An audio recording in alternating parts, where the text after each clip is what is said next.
Ամերիկայի Միացյալ Նահանգների նախագահ Դոնալդ Թրամփը Սպիտակ տանը կանադայի վարչապետ Մարկ Քարնիի հետ նոր հանդիպման ժամանակ կրկին խոսել է Միացյալ Նահանգներին Կանադայի միանալու հնարավորության մասին, սակայն այս անգամ արդեն կատակով։ Օվալաձև աշխատասենյակում հանդիպման մեկնարկին լրագրողների հետ հանդիպմանը Քարնին կարծիք է հայտնել, որ Թրամփն ապահովել է տնտեսության տրանսֆորմացիան, ՆԱՏՕ-ի գործընկերների ռազմական ծախսերի աննախադեպ պարտավորությունները, Հայաստանի եւ Ադրբեջանի, ինչպես նաեւ Հնդկաստանի եւ Պակիստանի միջև կարգավորումը։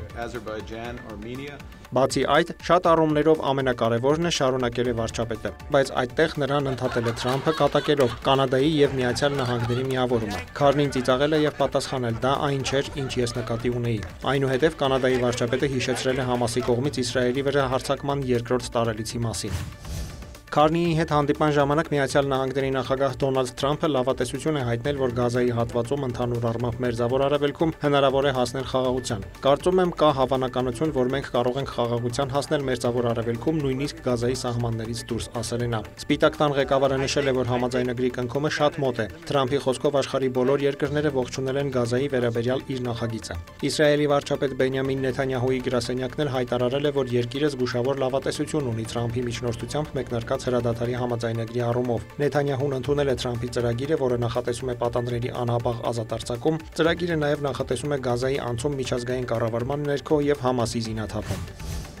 Համասը եւ Իսրայելը Եգիպտոսում շարունակում են անուղղակի բանակցությունները։ Պաղեստինյան շարժումը հայտարարել է, որ պատրաստ է համաձայնության գալ Գազայում պատերազմը դադարեցնելու հարցում, հիմնվելով Միացյալ Նահանգների նախագահ Դոնալդ Թրամփի ծրագրի վրա, սակայն սահմանել է մի շարք պայմաններ, այդ թվում իսրայելական ուժերի անհապաղ եւ լիակատար դուրսբերումը։ Ըստ լրատվամիջոցների նախորդին սկսված անուղղակի բանակցությունների առաջին օրը հաջող է անցել։ Եգիպտացի անանուն պաշտոնյան Associated Press-ին հայտնել է, որ կողմերը համաձայնության են եկել Թրամփի ծրագրի առաջին փուլի պայմանների զգալի մասի հարցում, այդ թվում պատանդների ազատ արձակման եւ հրադադարի վերաբերյալ։ Միաժամանակ շարժման ներկայացուցիչ Թահեր Աննունուն տեղեկացրել է, որ Համասը եւ Իսրայելը գերիների ցուցակներ են փոխանակել։ Ակնկալվում է, որ բանակցությունների ընթացքն ավելի կարագանա, երբ հոկտեմբերի 8-ին անուղղակի քննարկումներին միանան ամերիկացի միջնորդներ Սթիվեն Վիթքոֆը եւ Ջարեդ Քուշներն ու Կատարի վարչապետ եւ արտգործնախարար Շեյխ Մուհամմեդ բին Աբդուլռահման Ալ-Թանին։ Համասի բանակցային թիմը գլխավորող Խալիլ Ալ-Հայան, որին Իսրայելը փորձել էր սպանել սեպտեմբերին Կատարին հարվածների ժամանակ, ասել է, որ խումբը եկել է լուրջ եւ պատասխանատու բանակցություններ վարելու։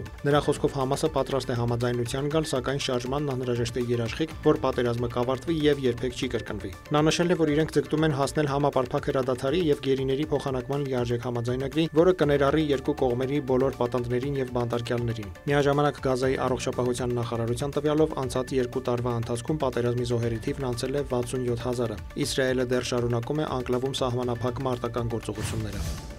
Ուկրաինայի արտաքին հետախուզության ծառայությունը հաստատել է այն պնդումները, որ Ռուսաստանի ստվերային նավատորմի լցանավերը ներգրավված են եղել վերջին օրերին եվրոպական երկրների ուղղությամբ անօդաչու թռչող սարքերի թռիչքների հետ կապված սադրանքներում։ Այդ մասին հայտարարել է Ուկրաինայի նախագահ Վոլոդիմիր Զելենսկին։ Նավերը, որոնք Մոսկվան օգտագործում է նավթ արտահանելու համար շրջանցելով պատժամիջոցները, օգտագործվում են դիվերսիաների եւ Եվրոպան ապակայունացնելու տարբեր փորձերի համար, ասել է նա եւ դաշնակիցներին կոչ արել ավելի զգոն եւ վճռական լինել։ Մի քանի օր առաջ էլ Ուկրաինայի արտաքին գործերի նախարարի տեղակալ Սերգեյ Կիսլիցյան Գարդիանի հետ զրույցում հայտարարել էր, որ այդ գործողությունում ներգրաված են եղել Եվրամիության երկրներում գործող ռուս գործակալներն ու լրտեսները։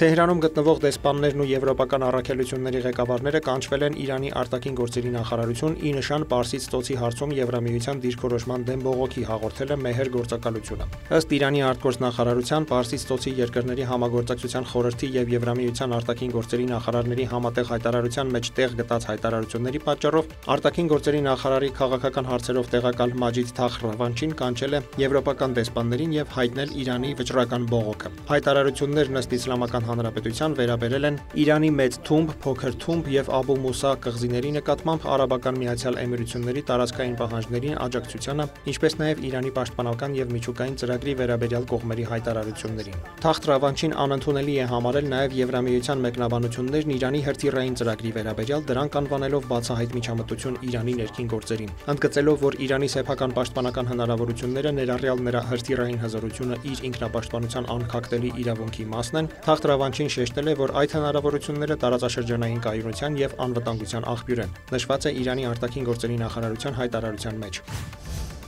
Մադրիդի կենտրոնում որպես հյուրանոց վերանորոգվող շենքի փլուզման հետևանքով զոհվել է 4 մարդ, փլուզվել են շենքի բարձր հարկերը, փլուզման պատճառը դեռևս անհայտ է։ Զոհերի թվում են 3 տղամարդ եւ 1 կին։ Ըստ Reuters-ի մահացած կինը եղել է ճարտարապետը։ Շենքում աշխատող առնվազն 3 բանվոր վնասվածք է ստացել։ Դավիթ Մուրադյան, լուրեր։